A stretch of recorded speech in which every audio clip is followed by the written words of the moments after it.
ഇരവാദം ഉന്നയിക്കുന്നു ഷാഫി പറമ്പിലും രാഹുൽ മാങ്കൂട്ടത്തിലും. എന്താണ് സംഭവിച്ചത്? സ്വാഭാവിക പരിശോധനകൾ തെരഞ്ഞെടുപ്പ് കാലത്ത് ഉണ്ടാകാറുണ്ട്. അത് സാധാരണക്കാരുടെയും നേതാക്കളുടെയും ഒക്കെ വാഹനങ്ങൾ തെരഞ്ഞെടുപ്പ് സ്ക്വാഡും പോലീസും പരിശോധിക്കാറുണ്ട്. തെരഞ്ഞെടുപ്പ് സ്ക്വാഡാണ് സാധാരണഗതിയിൽ ഇത്തരം പരിശോധന നടത്തുക. കഴിഞ്ഞ ദിവസങ്ങളിലുമൊക്കെ നമ്മൾ ഈ പ്രധാന പാതയിലൂടെ സഞ്ചരിക്കുമ്പോഴും ഒക്കെ അത്തരം പരിശോധനകൾ കണ്ടിരുന്നു.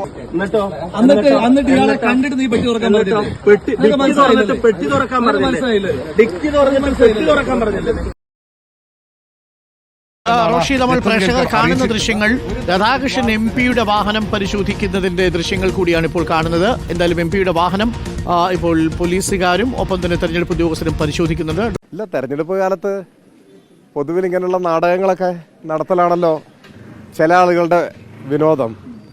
തെരഞ്ഞെടുപ്പ് സമയത്ത് UDF നേതാക്കന്മാരുടെ വാഹനം പരിശോധിക്കാൻ പാടില്ല എന്നൊരു നിയമം ഉണ്ടാക്കുകയെ ഇത്തരം പ്രശ്നങ്ങൾ പരിഹരിക്കാൻ സാധ്യതയുള്ളൂ. ഇത്തരം തെരഞ്ഞെടുപ്പ് നാടകങ്ങളെക്കുറിച്ചൊന്നും ഈ സന്ദർഭത്തിൽ പ്രത്യേകിച്ച് ഞങ്ങളൊന്നും പറയാൻ ഉദ്ദേശിക്കുന്നില്ല.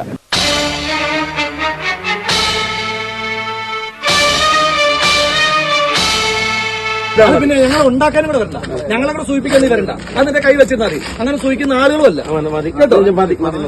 നിന്റെ സർവീസിനുള്ള പാരിതോഷികം തരാം, അത് തരാം കേട്ടോ.